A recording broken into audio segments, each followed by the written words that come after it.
દરેક વિદ્યાર્થીનું હું નવા લેક્ચરમાં ફરીથી સ્વાગત કરું છું. લેક્ચર નંબર 6 રોટેશનલ મોશન એટલે કે ચાક ગતિ. લાસ્ટ લેક્ચરમાં આપણે ટોર્ક અને એનો દાખલો ગણેલો, તો આ લેક્ચરમાં આપણે મોસ્ટલી દાખલાની વધારે પ્રેક્ટિસ કરીશું. જેટલા બી દાખલા ગણાવવામાં આવે છે એ દાખલાની વ્યવસ્થિત અભ્યાસ કરવો અને એને જેવા બીજા દાખલા તમને તમારા મટીરિયલમાંથી મળી રહેશે તો એની પ્રેક્ટિસ કરવી. બરાબર, આપણે આગળ વધીએ. તો આ લેક્ચરના પ્રથમ દાખલાની રકમ તમારી સ્ક્રીન સામે છે. રકમ વાંચું છું હું. ઉગમ બિંદુ સાપેક્ષે કણનો સ્થાન સદિશ સદિશ આર બરાબર -1, -2, 0 તથા તેના પર લાગતું બાહ્ય બળ સદિશ એફ ઇઝ ઇક્વલ ટુ 3, -5, 1 છે. તો લાગતું ટોર્ક ઉગમ બિંદુની સાપેક્ષે શોધો. આ ટોર્કનો 1/√3 1 -1 1 એકમ સદિશની દિશામાંનો ઘટક પણ મેળવો. તો જે ક્વેશ્ચન છે, આ ટાઈપનો ક્વેશ્ચન એક વખત G 2018માં લગભગ પૂછાયેલ છે. બરાબર, એકદમ ઇઝી દાખલો છે અને તમને જોઈને ખબર પડી જાય કે આમાં શું કરવાનું છે. તો આપણને હકીકત શું કર્યું છે, તમને સ્થાન સદિશ આપ્યો છે, દોરવી આવી કંઈક આકૃતિ થશે.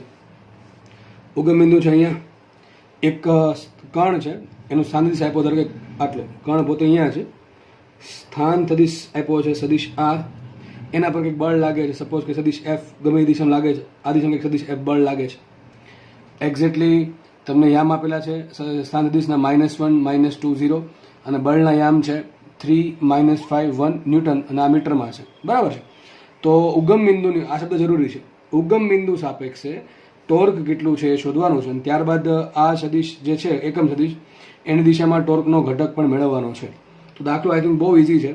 શું આપ્યું લખી નાખીએ. સદિશ એફ ઇઝ ઇક્વલ ટુ કેટલા છે? સદિશ એફ ઇઝ ઇક્વલ ટુ આવશે 3, -5, 1 અને સદિશ આર બરાબર આવશે -1, -2, 0. આપણને ખબર છે ટોર્કનું સૂત્ર, જ્યારે ખૂણો આપેલો ન હોય અને જ્યારે આર અને એફ બંને સદિશ સ્વરૂપે આપેલા હોય ત્યારે શું કરવું પડે? I J K, I caret, J caret, K caret. અહીંયા આવશે આર ક્રોસ એફ. શું સૂત્ર શું આવે? Torque is equal to R cross F. F cross R નહીં આવે. શું આવશે? R cross F. આર શું છે? -1, -2, 0. જે પહેલા આર આવે ક્રોસ ગુણાકાર પહેલા લખવાનું, તો આર પહેલા લખશું આપણે, પછી લખશું આપણે બળ 3, -5, 1. જે લોકોને ડાયરેક્ટ ફાવે છે ડાયરેક્ટ લખી શકે છે. હું એક સ્ટેપમાં ડાયરેક્ટ પૂરું કરી દઈશ. બરાબર, કઈ રીતે જુઓ. આઈ કેરેટ કેવો હોય? ધન હોય. તો ચલો આપણે આઈ કેરેટ ધન રાખશું. આઈ કેરેટ ધન હોય, જે કેરેટ ઋણ હોય અને કે કેરેટ ધન હોય. પછી જો કદાચ આગળ કોઈ આવતું હોય તો માઇનસ પ્લસ એ પ્રમાણે નિશ્ચયકમાં ચાલ્યા કરે. તો આપણે પહેલાં એક આઈ કેરેટ શોધીએ. તો શું કરવાનું? આઈ કેરેટ જે રોમાં છે એ રો ભૂલી જાઓ. આઈ કેરેટ જે કોલમમાં છે કોલમ ભૂલી જાઓ. બધું શું? -2, 0, -5, 1. તો આ બેનો ગુણાકાર શું થાય? -2 × 1 શું થશે? -2. શું થશે બેનો ગુણાકાર? -2. એમાંથી આ બાદ કરવાનું. -5 × 0 તો શું આવશે? 0. તો વધે શું? -2, -0 શું વધશે? ઓનલી -2. ગુણ્યા પાછા આ +1 કરો તો -2 જ રહેશે. આગળ વધીએ. જે કેરેટ સોલ્વ કરીએ તો જે કેરેટ જે હરોળમાં છે હરોળ ભૂલી જાઓ, રો ભૂલી જાઓ, અને જે કોલમમાં છે કોલમ ભૂલો. વધે શું? અહીંયા -1, 0, 3, 1. આ ભૂલી જાઓ. એક આ ભૂલી ગયા, આપણે આ ભૂલી ગયા. તો શું વધશે? -1, 0, 3, 1. તો શું આ બેનો ગુણાકાર કરો શું થાય? -1. અને એમાંથી આપણે આ બાદ કરવું પડશે. 3 × 0. 3 × 0 થાય 0. તો વધે શું? ખાલી -1. -1, -0 શું વધશે? ખાલી -1. તો આ જે ચોપડી ગુણાકાર કરીને શું આન્સર આવશે? -1 આવશે. અને જે કેરેટનું માઇનસ અલગથી લગાડવાનું. તો -1 આનો આન્સર આવ્યો. ઉપરથી પાછું જે કેરેટનું માઇનસ શું થશે? -1 × -1 શું થશે? 1. નેક્સ્ટ, કે કેરેટ જે હરોળમાં છે હરોળ ભૂલી જાઓ, અને કે કેરેટ જે કોલમમાં છે કોલમ ભૂલી જાઓ. વચ્ચે શું? અહીંયા -1, -2, 3, -5. ચલો આ બેને ગુણાકાર કરો. શું થાય? -1 × -5 +5 થશે. આ બેનો ગુણાકાર શું આવશે? 5 આવશે. અને એમાંથી આ બાદ કરવાનું. શું? 3 × -2 શું આવશે? -6. તો 5 માંથી -6 બાદ થાય તો શું વધે? 5 -6 શું આન્સર આવશે? 11. એક સ્ટેપમાં તમે પ્રેક્ટિસ કરીને આ કરી શકવા જોઈએ. આ તમને બતાવ્યું છે, એ બધું મનમાં આવડવું જોઈએ, ભૂલ પડ્યા વગર. બરાબર છે. હકીકતે ડાયરેક્ટ પેન ઉઠવી જ ના જોઈએ. મનમાં જ બધો ક્રોસ ગુણાકાર થઈ જવો જોઈએ. ચલો હું ફરીથી કહી દઉં. શું કર્યું આપણે? આ બેનો ગુણાકાર શું આવશે? 5. આ બેનો ગુણાકાર શું આવશે? -6. 5 માંથી -6 બાદ થાય તો 5 શું આવશે? 5 + 6 એટલે કુલ આવશે 11. અને 11 લખ્યા પછી કે કેરેટનું શું આવશે? પોઝિટિવ. તો શું આવશે? 11. તો આ તમને મળી ગયું ટોર્ક. કેટલું ટોર્ક લાગશે? -2, 1, 11 ન્યૂટન × મીટર.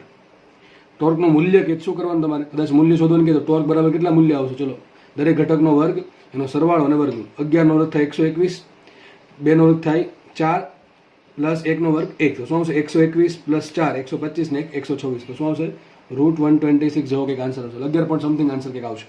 આગળ વધીએ આપણે. બીજું આગળ લખે છે કે આ ટોર્કનો 1/√3 1 -1 -1 એકમ સદિશની દિશામાં ઘટક પણ શોધો. તો આપણે શું કરશું હવે ઘટક શોધવા માટે? તમને આઈડિયા હોવો જોઈએ શું કરવું જોઈએ. તમને ભણાવેલું છે કે માનો કે ટોર્કનો મારે n કેરેટની દિશામાં ઘટક શોધવો છે, તો શું કરવાનું, ટોર્ક ગુણ્યા n કેરેટ. મારે i કેરેટની દિશામાં એટલે કે x દિશામાં ઘટક શોધવો, શું કરવાનું, i કેરેટ વડે ગુણવાનું. n કોઈ પણ સદિશ કોઈ પણ દિશામાં મારે શોધવું હોય તો શું કરવાનું, એ દિશાના એકમ સદિશ વડે ગુણાકાર કરવાનું. તો ગુણાકાર કરશો એટલે શું આવશે આન્સર, જુઓ આવશે torque dot n caret. Torque કેટલું મેળવ્યું, -2 1 11 ડોટ n કેરેટ કેટલા છે 1/√3 1 -1 -1, તો શું આવશે અહીંયા 1/√3 1 -1 -1. ચલો આનો આન્સર ફટાફટ લાવીએ આપણે. આ 1/√3 આગળ આવી જશે, એક સંખ્યા છે એટલે, તો શું વધશે અહીંયા -2 1 11 ડોટ 1 -1 1. ખબર પડી ગયા એટલે. ચલો આગળ વધીએ. તો આવશે 1/√3 ઇન્ટુ એ શું આવશે, ડોટ ગુણાકાર છે તો ડોટ ગુણાકારનો આન્સર કેવો આવશે, ડોટ એકમ લખવાનું કીધું શું કેમ આવશે, ન્યૂટન મીટર.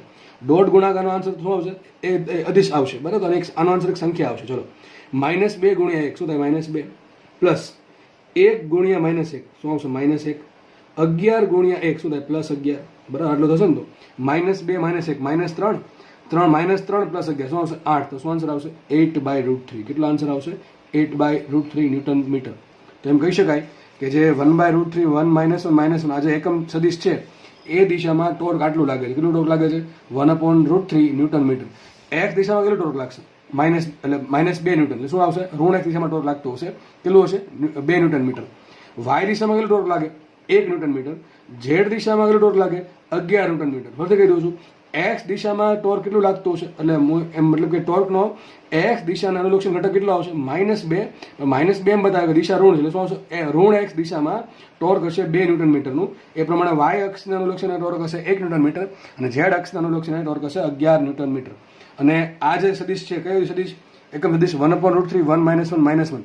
આ જે 1/√3 1 -1 1 આ જે એકમ સદિશ છે એની દિશામાં કેટલો ટોર્ક લાગતો હશે 1/√3 ન્યૂટન મીટર. ટૂંકમાં આ જે આ સદિશ છે એકમ સદિશ એની દિશાના અનુલક્ષીને ટોર્ક હશે 1/√3 ન્યૂટન મીટર. દાખલો એકદમ ઇઝી છે. આવા દાખલા પૂછાય તો તમારે ભગવાનને થેન્ક યુ કહી દઉં કે ભાઈ આવો દાખલા તમારા નસીબમાં આવ્યો, કેમ કે બહુ એકદમ ઇઝી દાખલો અને ખબર પડી જાય કે આવું કરવાનું છે. હજી કહી દઉં, ટોર્કના 3 સૂત્ર છે.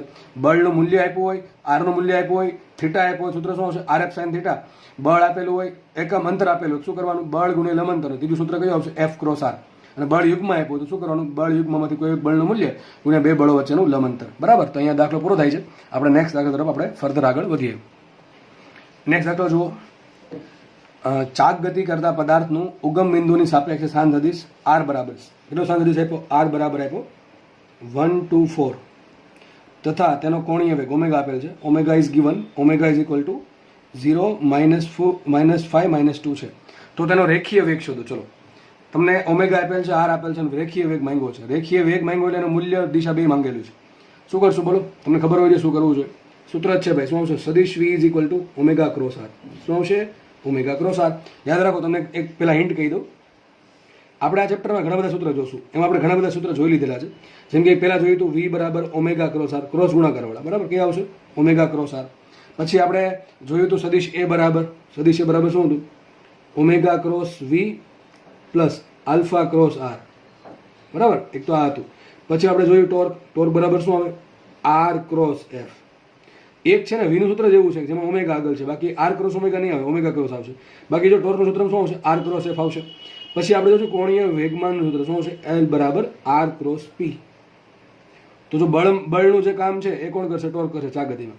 વેગમાનનું જે કામ છે કોણ કરશે, કોણીય વેગમાન કરશે. ટૂંકમાં આમાં બેમાં R આગળ આવે છે અને F પાછળ આવે છે. આમાં R આગળ આવે છે અને P પાછળ આવે છે. આમાં ઓમેગા આગળ આવશે અને R પાછળ આવશે. આમાં એક ભૂલ પડી એટલે સીધા 5 માર્ક છે. કેમ, દિશા વિરુદ્ધ આવે. તમે કદાચ V બરાબર R ક્રોસ ઓમેગા કરો તો મૂલ્ય તો સરખું જ આવશે, પણ આગળ તમારે છે ને આમ માઇનસ આવશે.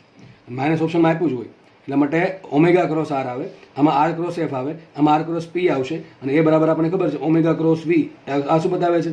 પેલો કેન્દ્રગામી ઘટક, કેન્દ્ર ત્રિજ્યાવર્તી ઘટક, બરાબર છે. અને આ બતાવશે સ્પર્શીય પ્રવેગ, બરાબર છે. પ્રવેગના બે ઘટક બધું સમજાયેલું છે.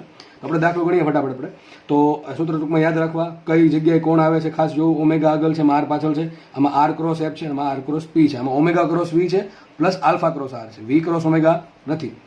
આગળ વધીએ તો વી બરાબર ઓમેગા ક્રોસ આર ખબર પડી ગઈ કે સદિશ આપેલા છે અને ક્રોસ ગુણાકાર શું કરવું પડે? નિશ્ચયક બનાવવો પડે. તો સદિશ વી ઇઝ ઇક્વલ ટુ ફટાફટ લઈએ તો આઈ caret, J caret, K caret, અને પેલા કોણ છે? ઓમેગા છે, પેલા ઓમેગા લખવાનું, જે પહેલા હોય પહેલા લખવાનું. તો શું આવશે બીજી કરોડમાં? 0 -5 -2. તો શું આવશે અહીંયા? 0 -5 -2, અને લાસ્ટમાં છે આર, એટલે શું આવશે? 1 2 4. તો આવશે અહીંયા 1 2 4. ચલો આનું મૂલ્ય શોધીએ આપણે. સદિશ વી ઇઝ ઇક્વલ ટુ, ચલો ફટાફટ ગણીએ આપણે.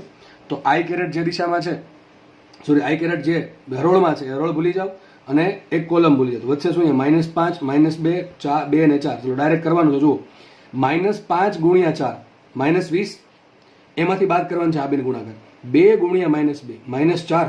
તો શું આવશે? -20 માઇનસ -4. -20 -4 માં માઇનસ પ્લસ થઈ જશે. તો શું વધશે? -20 + 4. તો શું વધશે? -16. શું આવશે? -16. ચલો આગળ વધીએ.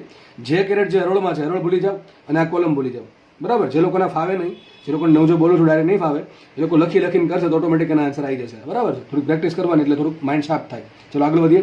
તો આ બેનો ગુણાકાર પહેલા કરો. આપણે આ હરોળ ભૂલી ગયા, કોલમ ભૂલી ગયા, શું હશે? 0 -2 1 4. આ બેનો ગુણાકાર, આ બેનો ગુણાકાર શું આવે? 0. શું આવશે? 0 ગુણ્યા 4 0 આવશે. ચલો 0 માંથી આ બાદ કરવાનું છે. કોણ? 1 -2. 1 × -2 થાય -2.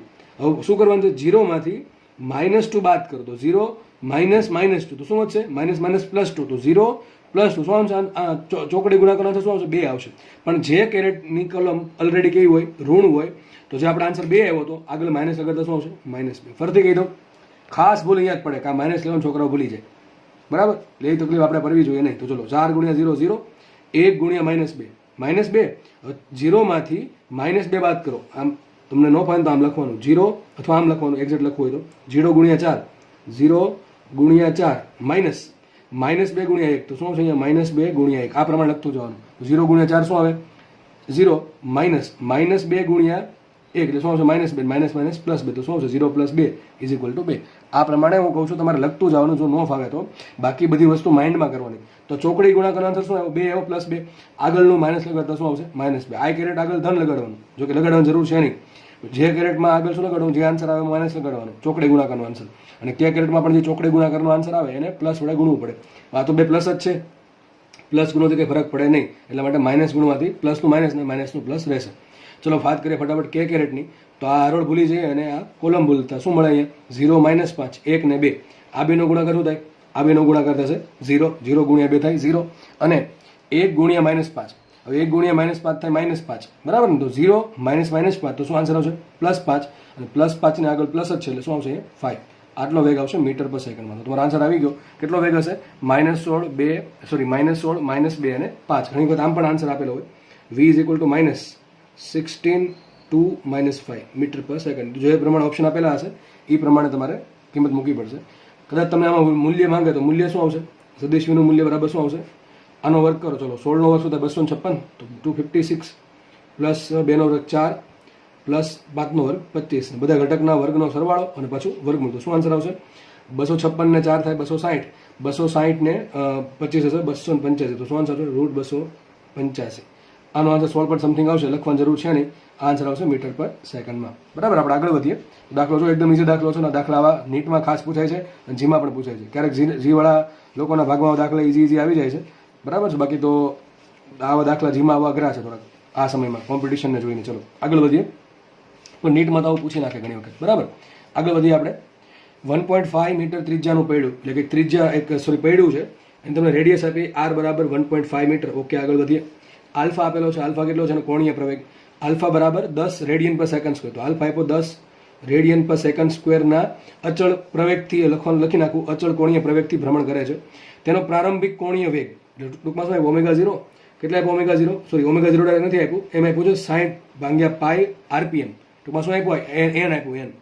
તો n કેટલા આપ્યા? 60/π RPM. તો ω0 કેટલા હોય? ચલો સૂત્ર શું આવે? યાદ કરો. RPM માંથી કીધું પડે 2πn/60. બરાબર, ખબર હોવી જોઈએ. આ બધું વ્યવસ્થિત રીતે તમને સાબિત કરીને ભણાવેલું છે કે જ્યારે આરપીએમ આવે તો આરપીએમ પરથી ઓમેગા કેતે મળે, તો રિવોલ્યુશન પર મિનિટ. એક ઓમેગાનું સૂત્ર શું આવે, થીટા બાય સમય. તો સમય લાગશે 1 મિનિટ એટલે 60 સેકન્ડનો, અને રિવોલ્યુશન થાય છે કેટલા, n. તો કેટલો ખૂણો બને, એક રિવોલ્યુશનમાં 2π ખૂણો બને, n માં કેટલો બને, 2πm. આ પ્રમાણે આપણે સૂત્ર તારવેલું હતું. આપણે કિંમત મૂકીએ માટે ω0 બરાબર 2π રેવન્યુ રાખીએ, n કેટલા આપ્યા, 60/π. તો મૂકીએ 60/π છેદમાં 60.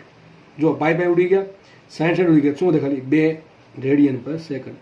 ટૂંકમાં આ જે વસ્તુ જે પૈડું ફરે છે એ 1 સેકન્ડમાં 2 રેડિયનનો ખૂણો કાપે છે. કેટલો ખૂણો કાપે છે, 2 રેડિયનનો. અથવા એ 60/π આરપીએમની ઝડપથી ફરે. એટલે મતલબ એમ થાય કે 1 મિનિટમાં એ 60/π આટા પૂરા કરે છે. બરાબર, એવું કંઈક થશે. તો પેલો ક્વેશ્ચન એમ છે, બીજી સેકન્ડે, તો 2 સેકન્ડ માટે કોણીય ઝડપ. ટૂંકમાં બીજી સેકન્ડે કોણીય હવે કેટલો શું, અરે ભાઈ દાખલો ગણવાની જરૂર નથી, ખબર નહીં કેમ લખીને ગમે દાખલો. તો t બરાબર 2 સેકન્ડ માટે કોણીય ઝડપ ટૂંકમાં શોધવાનું છે. ઓમેગા બરાબર શું થાય, ω0 + આલ્ફા t. બોલો ω0 કેટલા છે, 2 + આલ્ફા કેટલા, આલ્ફા છે 10 ગુણ્યા t કેટલા છે, 2 સેકન્ડ ને. બરાબર, 2 t બરાબર 2 સેકન્ડ મૂકીએ તો શું આન્સર આવશે, 2 + ω0 + આલ્ફા 10 ગુણ્યા 2. શું આન્સર આવશે, ઓમેગા બરાબર 22 રેડિયન/સેકન્ડ. બોલો, હવે દાખલો મેં લખી નાખ્યો, ભૂલથી એવું લાગે છે મને. બીજો દાખલો આપણે ક્વેશ્ચન સોલ્વ કરીએ. કોણીય સ્થાનાંતર મેળવો. બોલો, ઇઝી દાખલો, એકદમ ઇઝી દાખલો. શું સૂત્ર છે, કોણીય સ્થાનાંતર તમારે મેળવવાનું છે. કઈ રીતે મળશે બોલો, થીટા મેળવવા માટે બે રસ્તા છે. કાં તો ω02 બરાબર ω² - ω02 બરાબર 2 આલ્ફા થીટા યુઝ કરો, અથવા તમે યુઝ કરી શકો કયું, સમય આપેલો છે. બોલો કયું વાપરવું જોઈએ, d બરાબર v0t + હાફ at². પરથી શું આવશે, થીટા બરાબર ω0t + હાફ આલ્ફા t². તો થીટા બરાબર ફટાફટ ફાઇન્ડ કરીએ. ω0 મૂકીએ 2, t કેટલા છે 2 સેકન્ડ, ઓકે, પ્લસ હાફ એમનું રાખીએ, આલ્ફા કેટલા છે 10, અને t નો વર્ગ છે 2 નો વર્ગ. કિંમત ફટાફટ ફાઇન્ડ કરીએ. તો થીટા બરાબર 4, 2 × 4 4, અહીંયા 2 નો વર્ગ 4, 4 × 10 40, ભાગ્યા 2 થાય 20. તો કેટલો આવશે થીટા બરાબર, ટૂંકમાં 2 સેકન્ડમાં 24 રેડિયન જેટલું ફરશે. Theta is equal two 2 રેડિયન/સેકન્ડ. ખબર પડી ગઈ? જો એકદમ ઇઝી દાખલો છે. બરાબર છે, આપણે આગળ વધીએ. ટૂંકમાં જે લોકોને રેખીય ગતિ આવડતી હશે એને આ દાખલા એકદમ લલુપપ્પુ જેવા લાગતા હશે. બરાબર, કારણ કે આમાં બહુ ઇઝી દાખલા છે, અને આપણે આનથી બહુ અઘરા દાખલા રેખીય ગતિમાં ઘણા અઘરા લેવલના દાખલા આપણે સોલ્વ કરેલા છે. તો આવું તો બધું રમતા આવડવું જોઈએ. બરાબર, નેક્સ્ટ ક્વેશ્ચન જોઈએ આપણે. જુઓ શું છે, જુઓ, ચાક ગતિ કરતા પદાર્થ માટે. આને પહેલાં એક વસ્તુ તમને કહી દઉં, આપણે આવું જોયેલું કે v બરાબર શું થાય, dx/dt. તો તમને એના પરથી મેં લખતા શીખવાડ્યું કે ઓમેગા બરાબર શું આવે, dθ/dt. બરાબર, આટલી ખબર પડી ગઈ. પછી તમને આટલી ખબર છે, અહીં આપણે લખશું સૂત્ર. પછી આવું શીખવાડ્યું હતું કે પ્રવેગ બરાબર શું થાય, dv/dt. તો તમને એના પરથી લખતા શીખવાડ્યું આલ્ફા બરાબર dω/dt. આટલી ખબર છે બધાને? અથવા અમે લખી શકીએ કે ભાઈ d²x/dt². બરાબર ને, v બરાબર શું કે dx/dt, તો એ બરાબર શું આવશે, d²x/dt². તો આલ્ફા બરાબર આમ પણ લખી શકાય, આલ્ફા બરાબર d²θ/dt². આ તમે પેલા કોષ્ટકમાં લખાવેલું છે. હવે આપણે તમને ખબર ઉલટું પણ શીખવાડ્યું હતું કે x બરાબર શું આવે, સ્થાનાંતર શું હોય, સંકલન કોનું, વેગનું સમય સાપેક્ષ. અહીંથી તમે ડીટીને આ બાજુ લાવો તો વચ્ચે શું, v dt બરાબર dx, અને બે બાજુ સંકલન કરો તો dx નું સંકલન થશે x, અને આ બાજુ આવશે સંકલન v dt. આપણે ક્યારે વાપરીએ કે તમને વેગને સમય આપેલો હોય, ટૂંકમાં વેગ છે એ સમય સ્વરૂપ આપ્યો હોય, અને તમારે અંતર સ્થાનાંતર શોધવું હોય ત્યારે આ ફોર્મ્યુલા યુઝ થશે. એ જ પ્રમાણે તો અહીંયા શું લખાય, થીટા બરાબર, લખી નાખું પેલા કોષ્ટકમાં. મેં તમને કીધું હતું કોષ્ટકમાં જગ્યા ખાલી રાખવી. તો અત્યાર સુધી તમે જે પણ સૂત્ર ભણાવ્યા, ટોર્કના ભણાવ્યા કે બીજા જેટલા બી સૂત્ર વચ્ચે આવે છે અને તમને લાગે છે કે લખવા લાયક છે, પેલા કોષ્ટકમાં શરૂઆતમાં એડ કરતા જાવ. જેટલા સૂત્ર આગળ એડ કરી દેશો એ રિવિઝન વખતે તમને 100% બેનિફિટ આપશે.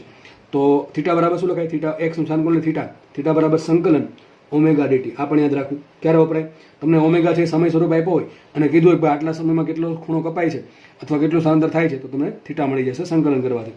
એ જ પ્રમાણે તમને શીખવાડેલું છે કે ભાઈ વેગ બરાબર શું થાય, પ્રવેગનું સંકલન કોણ સાપેક્ષ, સમય સાપેક્ષ. કઈ રીતે, dv ને કરતા બનાવો તો આવશે a dt, બે બાજુ ઇન્ટિગ્રેશન કરો તો dv નું ઇન્ટિગ્રેશન થાય v, તો v બરાબર સંકલન a dt.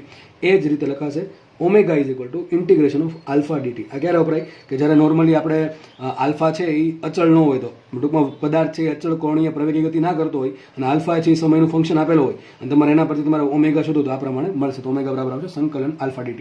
તો આ બે સૂત્રો તમારે એડ કરવાના રહેશે એમાં. બરાબર છે. અને આ સિવાય જે ટોર્કના સૂત્ર ભણાવ્યા છે, ટોર્કના જેટલા બી સૂત્ર આવ્યા છે અથવા કોઈ નોંધ, વિશેષ નોંધ હોય એ બધું તમે એડ કરી શકો છો. બરાબર, આપણે ફટાફટ દાખલો જોઈએ શું છે.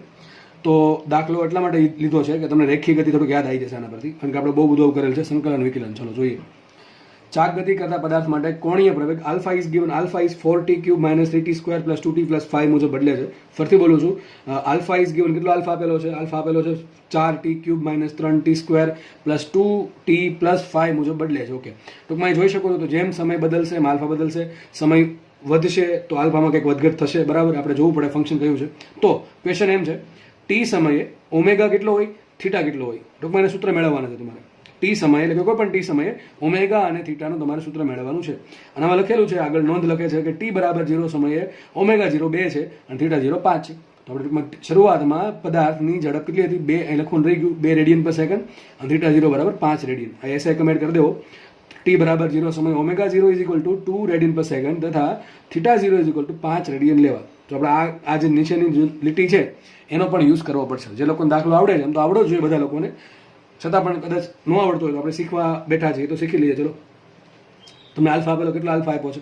Alpha is equal two 4t³ - 3t² + 2t + 5 આટલું આપેલું છે.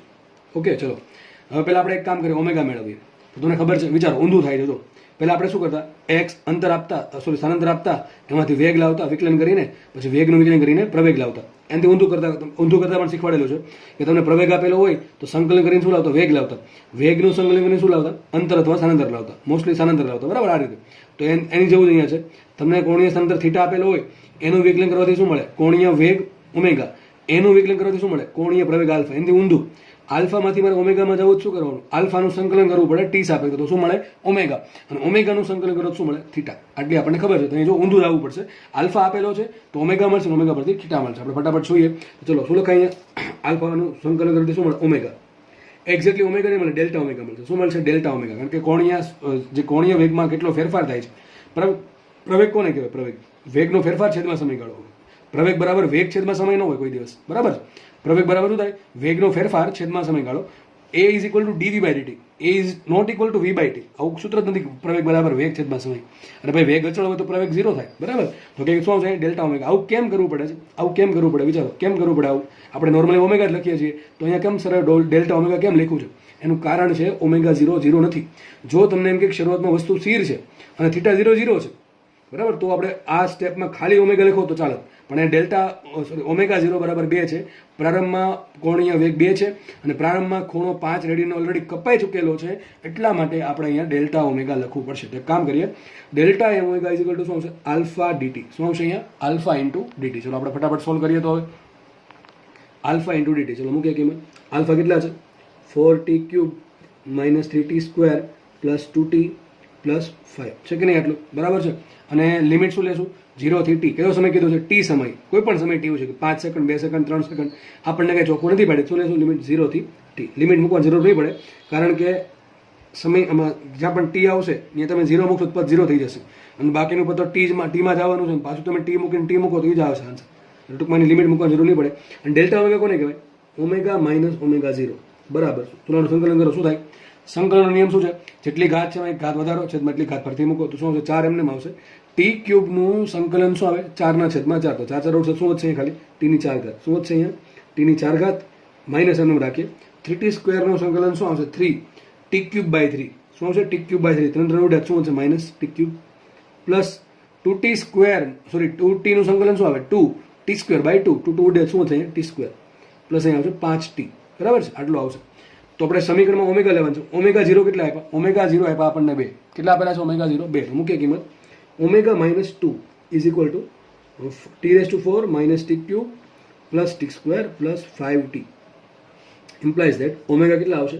ઓમેગા બરાબર t ની 4 ઘાત - t ની 3 ઘાત + t નો વર્ગ + 5t + 2 આટલું થશે.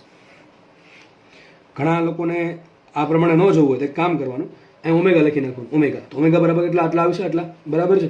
હવે આટલો ખૂણો નવો બન્યો. પહેલા ખૂણો હતો કેટલો? 2 રેડિયનની ઝડપ હતી. આટલી ઝડપ નવી મળી તો કુલ થશે કેટલી? આટલી નવી મળી + 2. સમજ પડે કે નહીં? છેલ્લે પણ તમે કરી શકો છો. બરાબર, હું શું બોલું છું? આલ્ફાનું સંકલન કરો તો પહેલા ઓમેગા લખી નાખો. ચલો, તમને મનમાં ન હોય ઓમેગા આટલું છે, ડેલ્ટા ઓમેગા લખવું પડે. મને કહો તમે ઓમેગા લઈને દાખલો ગણ્યો તો તમારો આન્સર શું આવશે? ઓમેગા બરાબર t ની 4 ઘાત - t નો 3 ઘાત + t² + 5t. આટલું તો તમને t સમય બાદ નવો વેગ મળ્યો. ઓલરેડી શરૂઆતમાંથી જ વેગ કેટલો હતો 2 હતો. હું તમને એમ કહું ધારો 2 રૂપિયા છે, ઓલરેડી તમે 20 રૂપિયા નાખો તો થશે કેટલા 22, એ રીતે. તો આટલો વેગ તો હતો જ, ઉપરથી પાછો 2 નો વેગ, સોરી આટલો વેગ નવો મેળો પ્લસ ઓલરેડી 2 નો વેગ હતો, થશે કુલ કેટલો આટલો વેગ આજે મેળવ્યો છે એ પ્લસ 2 હતો એ, બરાબર. તો પણ ઓમેગા તમને ખબર પડી જશે. આપણે નેક્સ્ટ આગળ વધીએ. હવે આગળ શોધો છે થીટાનું સૂત્ર. થીટા ક્યાંથી મળે? ઓમેગા પરથી. ક્યાંથી મળે? ઓમેગા પરથી. આપણે એક કામ કરીએ, થીટા બરાબર શું લખાય? થીટા બરાબર આવશે સંકલન ઓમેગા ડીટી, બરાબર કે નહીં? એક્સ બરાબર સંકલન વી ડીટી પરથી થીટા ઇઝ ઇક્વલ ટુ સંકલન ઓમેગા ડીટી. હવે અહીંયા પણ જુઓ, પ્રારંભમાં ખૂણો કેટલો આપ્યો છે? 5 આપ્યો, તો આપણે ડેલ્ટા થીટા લખશું. ને એવું ન કરવું હોય તો આપણે પેલા થીટાનું સંકલન કરી નાખવાનું, પ્લસ એમાં 5 ડિગ્રીનો ખૂણો ઉમેરી દેવાનો. એમ કહું કે પેલા ખૂણો 5 ડિગ્રી નહોતો, પેલા 5 રેડિયન છે, ખાલી એક્ઝામ્પલ આપવા માટે માનો કે 5 ડિગ્રીનો ખૂણો છે. માનો કે વસ્તુ 30 ડિગ્રી નવી કાપે, નવો ખૂણો કેટલો બનાવ્યો? 30 ડિગ્રીનો. 5 ડિગ્રી તો હતો જ, ઉપરથી બાજુ 30 ડિગ્રીનો બને, કુલ થશે કેટલો? 35 ડિગ્રીનો. એ જ રીતે થીટા છે એનું તમે સંકલન કરી નાખો, ઓમેગાનું 30 સાપેક્ષ છે તો થીટા મળશે. એ થીટામાં તમારે બીજા પાછા 5 રેડિયન ઉમેરવા પડશે. તો એવું ના કરો તો આપણે ડાયરેક્ટલી ડેલ્ટા થીટા લઈ લઈએ. તો delta theta is equal to ઓમેગાની કિંમત કેટલી છે? ઉપર છે કેટલી છે? t4 ઘાત માઇનસ t3 ઘાત plus t² plus 5t plus 2, એનું સંકલન કરવાનું t સાપેક્ષ. તો આવશે શું અહીંયા? ડેલ્ટા થીટા શું કહેવાય? Theta minus theta 0. શું આવશે અહીંયા? Theta minus theta 0 is equal two, ચલો કરીએ સંકલન. t4 ઘાતનું સંકલન શું થાય? t5 ઘાત છેદમાં 5. સંકલન બહુ નિયમ ઇઝી છે, જેટલી ઘાત છે એમાં એક ઉમેરો, જેટલી ઘાત ઉપર આવેલી છેદમાં મૂકો. તો માઇનસ અહીં શું આવશે? t4 ઘાત છેદમાં 4 પ્લસ t3 ઘાત છેદમાં 3 પ્લસ 5 t વર્ગ છેદમાં 2 પ્લસ 2 t. શું છે અહીંયા? 2 નું શું, સોરી સંકલન શું થાય? 2⁻0 છે, તો 0 + 1 છેદમાં 0 + 1 શું આવશે? 2t. આ શું મળ્યું મને? Theta minus theta 0. થીટા 0 કેટલા આપેલા છે? 5 આપ્યા. કેટલા આપ્યા? 5. તો શું મૂકશો? થીટા 0 5 મૂકો. થીટા બરાબર શું આવશે? આખું પદ પ્લસ ઉપરથી 5 લખી દઉં અહીંયા. માટે theta minus theta is equal two, જો કેટલા છે બધું લખી દઉં છું. t5 ઘાત છેદમાં 5, t5 ઘાત છેદમાં 5 માઇનસ t4 ઘાત છેદમાં 4 પ્લસ t3 ઘાત છેદમાં 3 પ્લસ 5t² ભાગ્યા 2. તમે જોઈ શકો 5t² ભાગ્યા 2 પ્લસ 2t. તો આવશે પ્લસ 5, પ્લસ અહીંયા કરી દઉં છું, પ્લસ 5t² ભાગ્યા 2 પ્લસ 2t અને પ્લસ કરીને થીટા 0 કેટલા છે? થીટા 0 મૂકવા પડશે ને. થીટા 0 ની કિંમત આ બાજુ શું થશે? પ્લસ થશે. પ્લસ કેટલા આવશે? 5 રેડિયન. તો તમને ખૂણાનું પણ સમીકરણ મળી ગયું, બરાબર. તો દાખલો એ સોલ્વ થાય છે. અને રકમમાં તમને એમ કે ભાઈ t બરાબર 1 સેકન્ડ, એમ જ્યાં પણ તમને t દેખાઈને શું મૂકી દો?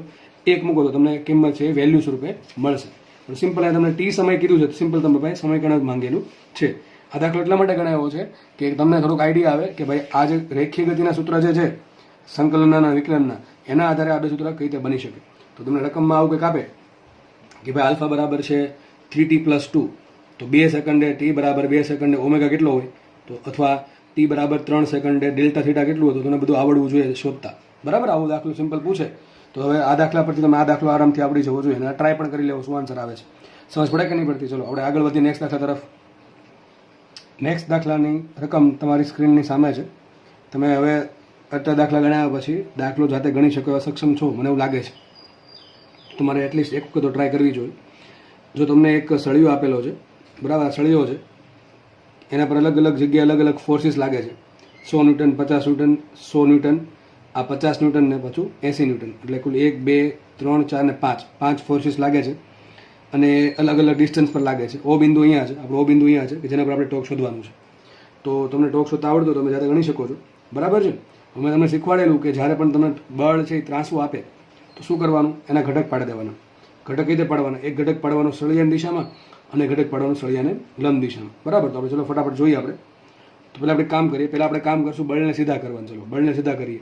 આ તો ઓલરેડી સીધું જ છે, 100 ન્યૂટન બરાબર છે. ચલો આ 50 ન્યૂટન, 50 ન્યૂટનના બે ભાગ પડશે. એક ઘટક અહીંયા આવશે ને, એક ઘટક આવશે અહીંયા.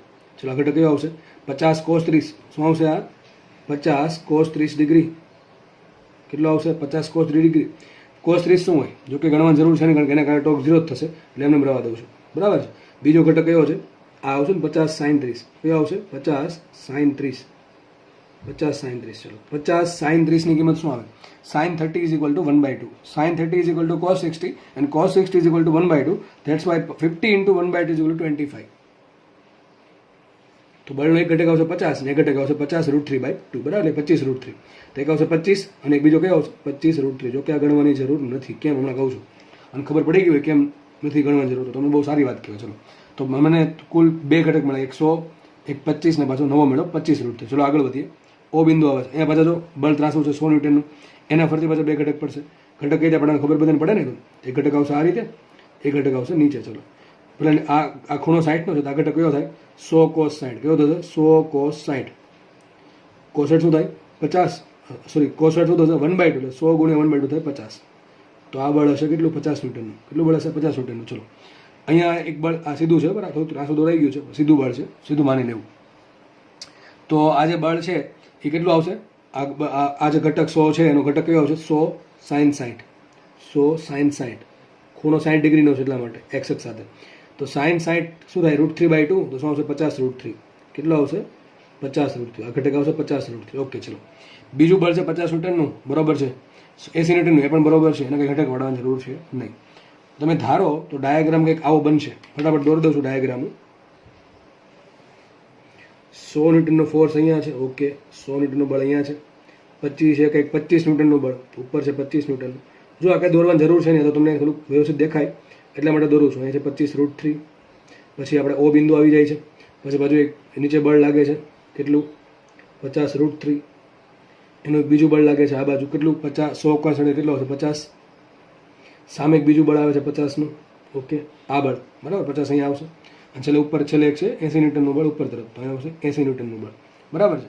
ડિસ્ટન્સ લખી નાખીએ ફટાફટ. ડિસ્ટન્સ કેટલું છે આનું, આ 2 મીટર આપેલ છે, આ 2 પોઈન્ટ વચ્ચે અંતર, પછી આપ્યું 3 મીટર, જો 3 મીટર અંતર આપ્યું, આ 2 વચ્ચે અંતર 3 મીટર છે, ઓકે.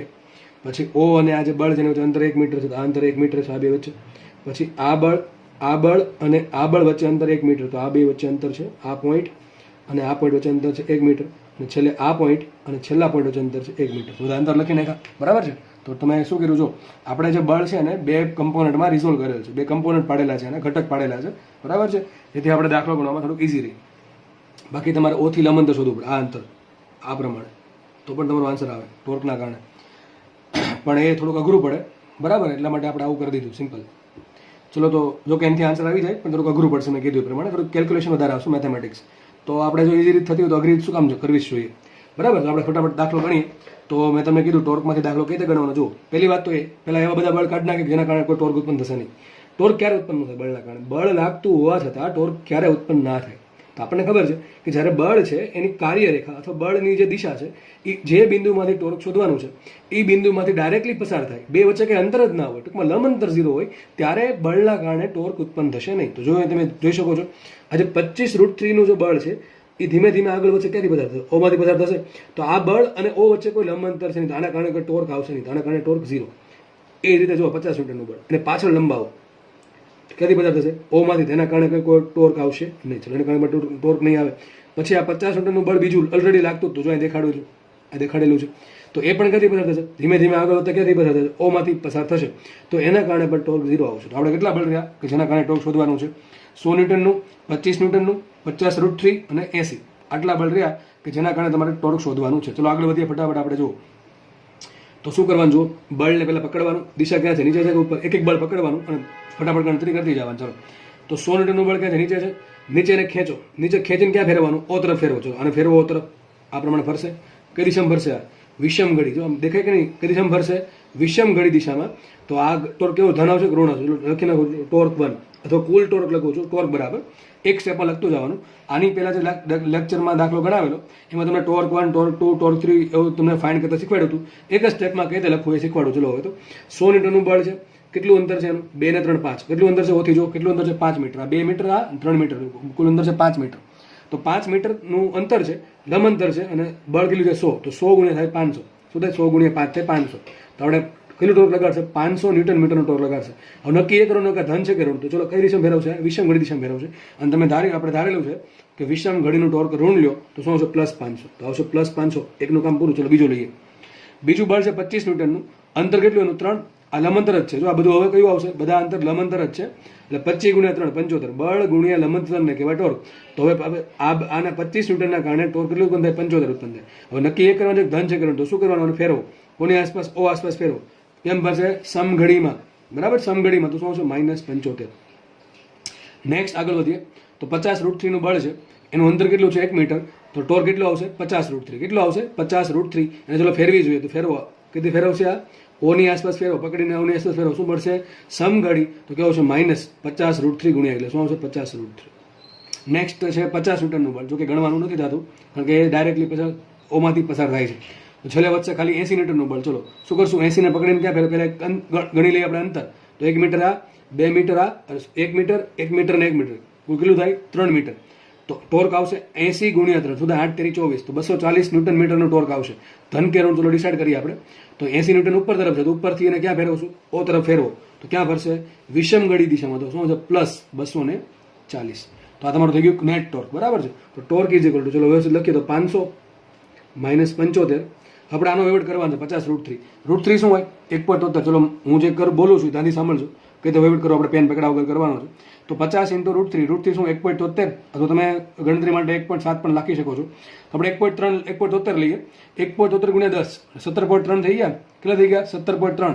17.3 ગુણ્યા 5 કરવાના છે, 17 પંચા થાય 85, અને 0.3 ગુણ્યા 5 થશે કેટલા, દોઢ થાય ને, બરાબર. 1.73 અહીંયા હતા ને, એટલે 0.3 વધશે, તો 0.3 ગુણ્યા 5 થાય 1.5, એટલે 17 પંચા 85 ને બીજા દોઢ, એટલે કેટલા થાય 86.5. તો શું આન્સર આવશે લગભગ -86.5, પ્લસ આવશે 240. ટોર્ક ફટાફટ લખી નાખીએ કેટલો આવશે. તો જુઓ તમે, તો 500 પ્લસ 240 કેટલા થશે, 740, 740 માઇનસ 75.86.5, એટલે કેટલા આવશે 0.5, 8 6 ને 5 11, ને વધી પડી 1 7 ને 161.5. તો 740 માંથી 161 બાદ કરો, એટલે 740 માંથી પહેલાં આપણે 140 બાદ કરી દઈએ, તો વધે કેટલા, 500 નહીં 600, 600 માંથી પછી હવે 20 બાદ કરો, એટલે 580, 580 માંથી દોઢ બાદ કરીએ, તો કેટલા વધશે, 578.5, એટલું કેટલું આવશે, 578.5 ન્યૂટન મીટર. તો નેટ આટલું ટોર્ક લાગશે ને, કેવું છે, ધન છે. જો કેવું છે, ધન છે. ધન ટોર્ક એમ બતાવે છે કે આપણે જે ધારેલ છે ટોર્કમાં એ ધન છે. ટૂંકમાં શું આવશે, આપણે વિષમ ઘડી દિશાનું ટોર્ક ધન ધાર્યું છે. તો ટૂંકમાં આ જે પદાર્થ છે એ આટલા બળોની અસર હેઠળના કારણે વિષમ ઘડી દિશામાં આટલા ટોર્કથી ફરવાનો પ્રયત્ન કરશે. કોની આસપાસ, ઓ બિંદુ. ટૂંકમાં આ જે વસ્તુ છે આખી આમ ગતિ કરશે. કેટલા ટોર્કથી, 578.5 ન્યૂટન મીટરના ટોર્કથી વિષમ ઘડી દિશામાં ગતિ કરશે, બરાબર. દાખલા પૂરો થાય છે. નેક્સ્ટ આપણે આગળ વધીએ. નેક્સ્ટ દાખલો તમે જુઓ શું કહે છે. જો આવા સિમ્પલ દાખલા મોસ્ટ આઈએમપી, સિમ્પલ દાખલા મોસ્ટ આઈએમપી હજી કહું છું, બરાબર છે. ખાસ નીટ માટે બહુ વધારે આઈએમપી આવા દાખલા, એકદમ ઇઝી દાખલા. જુઓ શું કહે છે, ક્યુ બિંદુ સમતોલન બિંદુ છે. યાદ કરો સમતોલન બિંદુ કોને કહેવાય, એ સમતોલન કયું કીધું છે, ચાક ગતિ સમતોલન. લખી નાખજો, એ ચાક ગતિય સમતોલન. ક્યુ બિંદુ ચાક ગતિય સમતોલન બિંદુ હોય તો 200 ન્યૂટનનું, એટલે કે આનું 200 ન્યૂટનનું ક્યુથી અંતર કેટલું, તમને રકમ આપણે આ પ્રમાણે આપેલી છે. એક સળિયો છે PR, એમાં P પર બળ લાગે છે 50 ન્યૂટન, R પર બળ લાગે છે 200 ન્યૂટન, અને ક્યુ બિંદુ છે એવું બિંદુ છે કે જે સમતોલન બિંદુ છે. હવે સમતોલન બિંદુ પાસે ટોર્ક કેટલું હોય, સમતોલન બિંદુ પાસે ટોર્ક 0 હોય. હવે બે બળ છે, એક 50 ન્યૂટનનું અને એક 200 ન્યૂટનનું. આ બંને શું કરશે, આ ક્યુ બિંદુ પર ટોર્ક લગાડશે. 50 ન્યૂટન કેટલું લગાડે, 50 × x, ધારો કે અંતર છે આ D, કેટલું અંતર છે, D, આપણે D શોધવાનું છે. અને 200 ન્યૂટન છે પણ ટોર્ક લગાડશે. બંને બળના અસર હેઠળના કારણે ક્યુ બિંદુ પર પરિણામી ટોર્ક 0 થાય. હવે બે જ બળ લાગતા હોય અને એના કારણે બે ટોર્ક લાગતા હોય. એમ કહું, બે ટોર્ક લાગે છે, એ બે ટોર્કનું પરિણામી ટોર્ક 0 ક્યારે થાય, વિચારો. બે ટોર્ક લાગે છે, એ બે ટોર્કનું પરિણામી ટોર્ક 0 ક્યારે થાય. અરે ભાઈ સીધી વાત છે, જે આના કારણે ટોર્ક લાગે છે અને આના કારણે ટોર્ક લાગે છે, બે ટોર્ક સરખા હોય વિરુદ્ધ દિશામાં હોય તો. એમ કહું, એક વસ્તુ છે એને કોઈ બળ છે 50 ન્યૂટન મીટરના ટોર્કથી સમઘડી દિશામાં ફેરવવાનું ટ્રાય કરે, અને બીજું કોઈ બળ છે એ જ વસ્તુને 50 ન્યૂટન મીટરના બળથી વિષમ ઘડી દિશામાં, ટોર્કથી વિષમ ઘડી દિશામાં ફેરવવાનું ટ્રાય કરે, તો પરિણામી ટોર્ક કેટલો આવશે, 0. તો સેમ વસ્તુ છે, આ સંતુલન બિંદુ છે, બે બળ લાગે છે, તો બંનેના કારણે બે ટોર્ક ઉત્પન્ન થશે. બે ટોર્કના કારણે ક્યુ બિંદુ પર પરિણામી ટોર્ક 0 ત્યારે જ થાય કે આના કારણે લાગતું ટોર્ક અને આના કારણે લાગતું ટોર્ક મૂલ્ય સરખા હોય અને દિશા કેવી હોય, વિરુદ્ધ. ચલો આપણે દિશા ચેક કરી લઈએ. તો આજે P બિંદુ જે 50 ન્યૂટનનું બળ છે P બિંદુ પર લાગતો, એ શું ટ્રાય કરે, જો ક્યુ બિંદુ કેમ ફેરવવાનું ટ્રાય કરે, વિષમ ઘડી દિશામાં. ટૂંકમાં આ છે એ વિષમ ઘડી દિશામાં ફેરવવાનું ટ્રાય કરશે. આ શું કરે, જો ટ્રાય વિચારો, ફેરવાને કઈ દિશામાં ફેરવે છે, સમઘડીમાં. તો દિશા વિરુદ્ધ મળી ગઈ. 50 ન્યૂટનનું બળ છે ક્યુને વિષમ ઘડી દિશામાં ફેરવવાનું ટ્રાય કરે છે, અને 200 ન્યૂટનનું બળ છે એ સમઘડી દિશામાં ફેરવવાનું ટ્રાય કરે. છતાં પણ ક્યુ બિંદુ કેવું રહે છે, સમતોલન રહે છે. મતલબ તો દિશા, બે કન્ડિશન છે. બે કન્ડિશન કઈ આ માટે, નેટ ટોર્ક 0 થવા માટે કન્ડિશન કઈ, પહેલું બે ટોર્ક માટે બંને ટોર્કના મૂલ્ય સમાન, બંને ટોર્કના મૂલ્ય સમાન, આ પહેલી કન્ડિશન. બીજી કન્ડિશન કઈ, બંને ટોર્ક વિરુદ્ધ દિશામાં. સિમ્પલ. પરિણામી બળ 0 થવા માટે કન્ડિશન કઈ, બે બળ સમાન મૂલ્ય વિરુદ્ધ દિશામાં હોવા જોઈએ. સેમ વસ્તુ છે, બંને ટોર્ક વિરુદ્ધ દિશામાં. આવું હોય તો થાય, બરાબર. તો એ શું થઈ ગયું સાબિત? ટોર્ક 1 બરાબર ટોર્ક 2. ચલો, ટોર્ક 1 કેટલું છે? 50 ગુણ્યા x. એટલું છે. હવે ખાલી મૂલ્ય જ લખવાનું ભાઈ, ઘણા આમાં માઇનસ મૂકે પાછું. માઇનસ ને મૂકતા, કારણ કે આપણે મૂલ્ય જ લખીએ છીએ સીધું. દિશાનો એવોર્ડ કરી નાખો, દિશા તો વિરુદ્ધ છે એટલા માટે જ લખાય, બે સરખું છે એમ. તો 50 ઇન્ટુ એક્સ કેટલું ટોર્ક ઉત્પન્ન થાય? 50 ગુણ્યા અંતર કેટલો આવશે? 50x. કેટલો આવશે? 50x ઇઝ ઇક્વલ ટુ 200 ન્યૂટનનું બળ છે. 200 ન્યૂટનનું બળ છે, અંતર કેટલું છે? d. તો કેટલું આવશે એના કારણે ટોર્ક? 200 into d. કેટલો આવશે? 200d. બરાબર છે. તો અહીંયા 50x is equal two 200d. આપણે ક્વેશ્ચન છે d શોધવાનું છે, તો d બરાબર શું આવશે? 50x છેદમાં 200. 50 ચોક 200 શું આવશે? માટે d is equal two x/4. એકદમ સિમ્પલ વાત છે. આમ ખબર પડી જાય જોઈને જ તે કે બળ ઓછું છે તો અંતર વધારે હોવું જોઈએ. બળ ઓછું છે તો અંતર વધારે હોવું જોઈએ, અને બળ વધારે છે તો અંતર ઓછું હોવું જોઈએ. તો જ ટોર્ક સરખા થાય ને. ટોર્ક કઈ રીતે વધે? બળ વધે તો અંતર વધે. તો હવે બળ ઓછું છે આના કરતાં, 50 ન્યૂટનનું બળ 200 કરતાં ઓછું છે, તેનું અંતર કેવું છે? વધારે. તો એનો ગુણાકાર થઈને ટોર્ક મોટું આવે. એ જ રીતે અહીંયા 200 ન્યૂટનનું બળ મોટું છે તો અંતર કેવું છે? ઓછું હોવું જોઈએ. એટલે ટૂંકમાં આનું જેટલું ટોર્ક આવે એટલું ટોર્ક આનું આવી જશે. કેટલું અંતર આવશે? d બરાબર x/4. અથવા તમે કહી શકો છો અહીંયા બળ છે 50 ન્યૂટન કરતાં બળ 4 ગણું છે, તો x કરતાં અંતર ચોથા ભાગનું છે સમાન ટોર્ક થવા માટે. તો આમને માણસ ખબર પડી જાય કે d બરાબર x/4 આવશે. આમ જેમ જેમ પ્રેક્ટિસ કરશો ને એ મારી જેમ તમને ટેવ પડી જશે, આમ જોઈને ખબર પડી જશે કે 50 ન્યૂટનનું બળ છે અને 200 ન્યૂટનનું બળ છે. આવું કરવા લાગવું પડે, બે જ બળ હોય તો. બરાબર. માનો કે હું તમને એમ કહું કે 200 ન્યૂટનનું બળ છે એ આ દિશામાં નહીં, ઉપર તો શું કહું છું? આ તો આપણે દાખલો સોલ્વ થઈ ગયો છે, આમાં થોડોક ચેડા કરીએ. 200 ન્યૂટનનું બળ છે નીચેની જગ્યાએ ઉપર હોય તો શું ક્યુ બિંદુ કોઈ દી સ્થિર રહી શકે? ના રહી શકે. કારણ કે આ શું કરશે? ટ્રાય એને વિષમ ઘડી ફેરવવાની. એ પ્રમાણે આ પણ શું ટ્રાય કરશે? વિષમ ઘડી ફેરવવાની. તો અહીંયા શું કેટલું ટોર્ક આવશે? ટોર્ક 1 પ્લસ ટોર્ક 2 બેનો સરવાળો થાય તો આ સંતુલિત ન થાય. સમજ પડે છે કે નહીં પડતી? બરાબર છે. દાખલો અહીંયા સોલ્વ થાય છે. નેક્સ્ટ આપણે આગળ વધીએ. નેક્સ્ટ દાખલો એકદમ ઇઝી પૂછાઈ ગયેલ દાખલો. જો શું કહે છે? એન્જિન 100 કિલોવોટનો પાવર. પાવર આપેલ છે. Power P is equal to 100 kilowatt, that is 10⁵ watt. આટલો પાવર આપેલો છે. કેટલી આરપીએમ પર ફરે છે? પાવર એન્જિન 100 કિલોવોટનો પાવર 1800 આરપીએમ પર આપતું હોય તો ઉદ્ભવતું ટોર્ક શોધો. ટૂંકમાં આરપીએમ આપી, ટૂંકમાં આપણને એન આપ્યા કેટલા? 1800 આરપીએમ. હવે આપણને ખબર છે, આપણે જરૂર કોની પડે? ઓમેગાની. સૂત્ર શું આવશે? ઓમેગા બરાબર 2πn/60. આરપીએમ છે એટલે શું આવશે અહીંયા?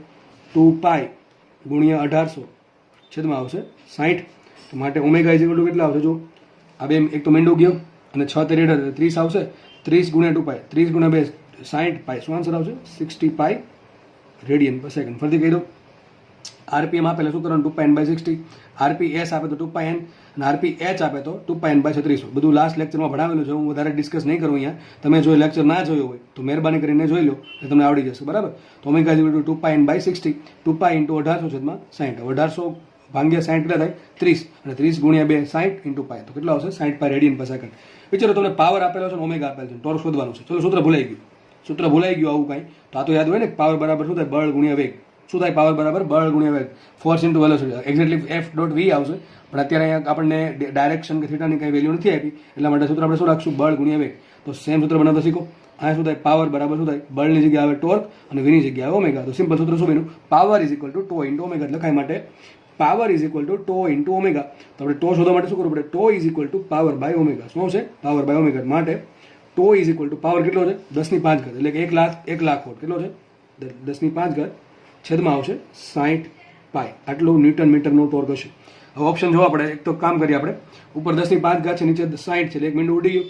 તો ઉપર કેટલી ઘાત વધી? 10⁴ વધી. તો આમ લખાય torque is equal to 10⁴ into 6π. બરાબર છે. શું આવશે? 6π. હવે 6π ની કિંમત કેટલી આવે? 6 × 18 અને 14 × 4 એટલે 19 જેવી આવશે. કેટલી આવશે? 19 જેવી આવશે. હું લગભગ 20 લઈ લઉં તો તમને આમનો વાત શું કરો? પાય વડે ગુણો ને પાય વડે ભાંગો. તમે તમારી રીતે કરી શકો છો. બરાબર. તો આપણે કામ કરીએ. 6π ની કિંમત કેટલી આવશે? મેં તમને કીધું આ પ્રમાણે કરી છે મનમાં અમે. 6 × 18 અને 14 × 84. બરાબર ને? તો કેટલી આવશે? 18.84. પણ હું એને 20 લઉં છું તો શું આવશે? 10⁴ છેદમાં 20. તો આન્સર મારો કેટલો આવશે? આનાથી વધારે આવશે, કારણ કે મારો છેદ હતો નાનો, મેં કર્યો મોટો, મારો આન્સર ઘટી જશે. તો હું થોડોક આન્સર વધારીશ આનાથી. બરાબર.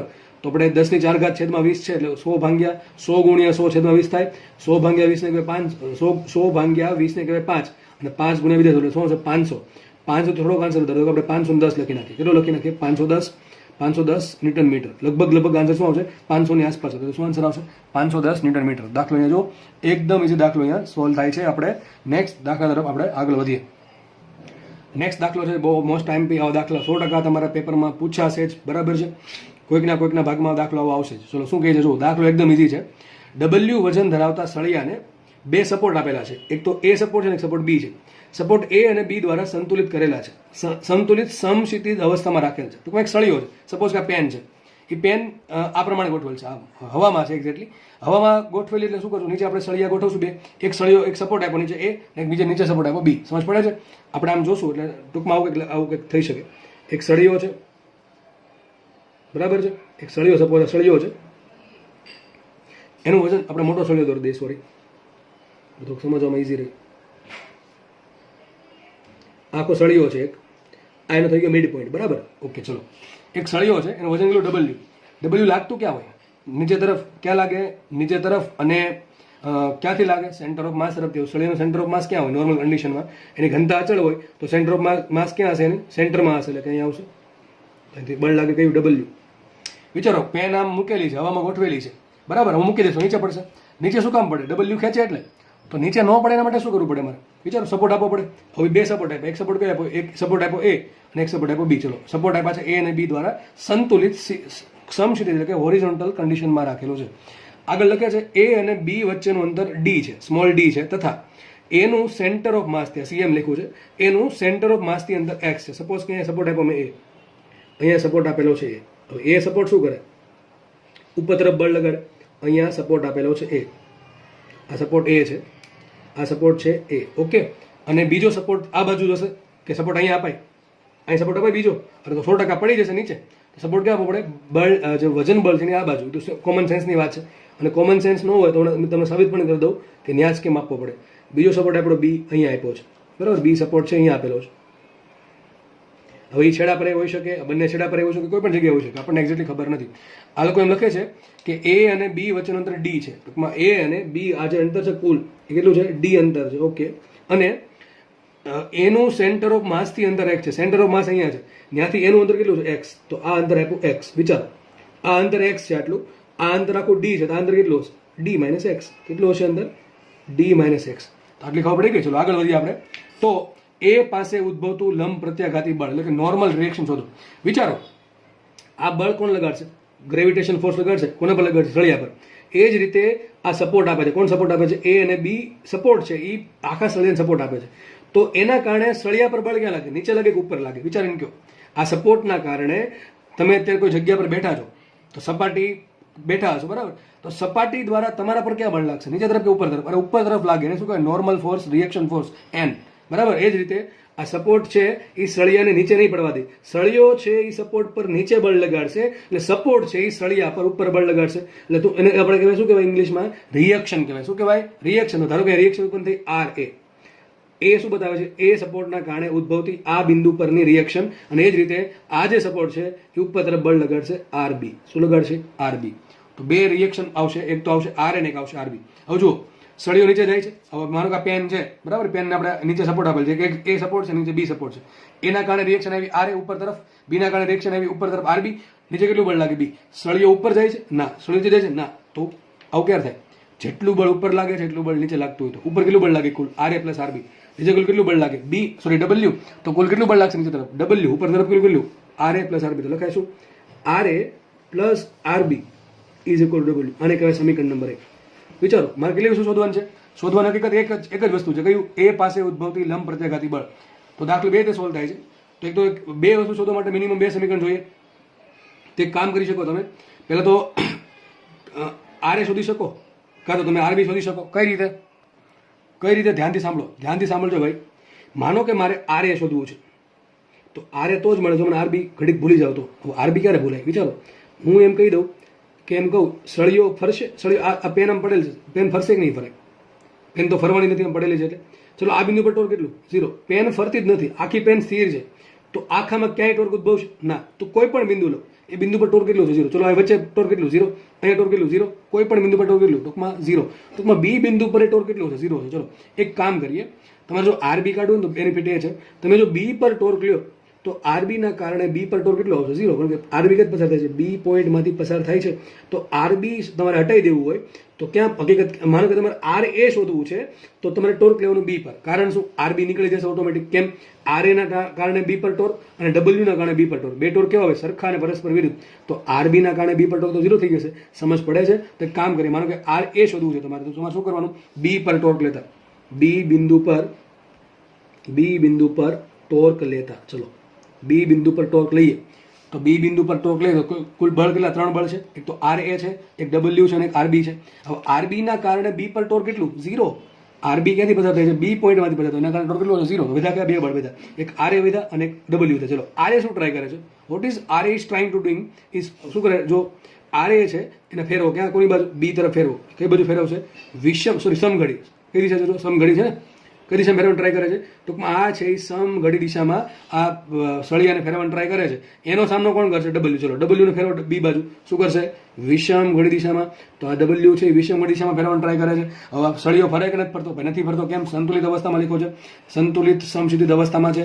ભલે આ બે ગમે એટલું બળ કરે, ભલે બંને ગમે એટલું ટોર્ક લગાડે, પણ બી બિંદુ કે ભાઈ હું ફરવાનું છું નહીં. હકીકત થાય છે અંદર બાંધે છે. આ જેટલું ટોર્ક હશે એટલું જ ટોર્ક આ હશે. એ કેવા હશે? વિરુદ્ધ દિશામાં હશે. કઈ દિશામાં હશે? વિરુદ્ધ દિશામાં. આપણે જો જોયું, એક સમઘડી છે ને એક વિષમઘડી છે. હવે તો પણ બી બિંદુ સ્થિર ક્યારે રહી? આર એ ના કારણે બી પર જેટલું ટોર્ક લાગે છે એટલું જ ટોર્ક ડબલ્યુ ના કારણે લાગતું હતું. ચલો આર એ ના કારણે ટોર્ક કેટલું લાગશે? તો બળ ગુણ્યા લંબ અંતર. તો કેટલું આવશે? આર એ ગુણ્યા લંબ અંતર કેટલું? આર એ નું બી થી લંબ અંતર કેટલું? ડી. જો દેખાય છે ને, આર એ નું બી થી લંબ અંતર ડી. તો R A into D is equal to શું આવશે? ચલો આરબી ના ડબલ્યુ ના કારણે બી પર ટોર્ક. ચલો ડબલ્યુ ના કારણે બી પર ટોર્ક કેટલું આવશે? બી ડબલ્યુ ગુણ્યા લંબ અંતર. લંબ અંતર કેટલું છે? D minus. તો કેટલું આવશે? W into D minus x.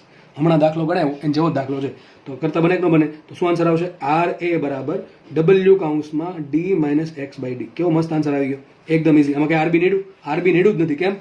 તમે બી પોઈન્ટ પર ટોર્ક લઈ લીધું. તમે બી પોઈન્ટ પર ટોર્ક લઈ લીધું એટલા માટે ઓટોમેટિકલી આરબી નીકળી ગયું. બરાબર છે? માનો કે તમારે આરબી શોધવું છે તો બે રસ્તા છે. તમને આર એ મળી ગયું, આર એ ની કિંમત આ સમીકરણમાં મૂકી દો. ચલો મૂકી દઈએ આપણે, એ પણ તમને બતાવી દઉં છું. બરાબર શું છે અહીંયા? R A plus R B is equal to W. આવું છે કે નહીં? ચલો આર એ બરાબર શું મૂકી દો? ડબલ્યુ કાઉન્સમાં D minus x upon D છે ને, આવું બરાબર. Plus R B is equal to W. તો આર બીને કરતા બનાવો. આર બી બરાબર શું આવશે? ડબલ્યુ માઇનસ ડબલ્યુ કાઉન્સમાં D minus x by D. ચલો ડીનો લસા લઈ લઈએ અહીંયા. તો આરબી બરાબર શું આવશે? ડબલ્યુ કોમન આવી ગયા. બરાબર. ડી શું આવશે? ડી માઇનસ આ કાઉન્સ કરો શું આવશે? માઇનસ ડી પ્લસ એક્સ છેદમાં ડી. તો શું આવશે? ડી ઉડી ગયા. માટે આરબી બરાબર શું આવશે? આરબી બરાબર આવશે ડબલ્યુ એક્સ અપોન ડી. તમને આરબી પૂછો તો આન્સર આ આવે અને આર એ પૂછો તો આન્સર આ આવશે. આરબી શોધવાની એક ઈજી રીત છે. કઈ? તમે એ પોઈન્ટ પર ટોર્ક લઈ લો. આપણે કેમ બી પોઈન્ટ પર ટોર્ક લીધું તો મને શું મળે? આર એ મળે. અને એ જ રીતે જો એ પોઈન્ટ પર ટોર્ક લઈ લેવામાં આવે, કોના પર ટોર્ક લઈ લેવામાં આવે?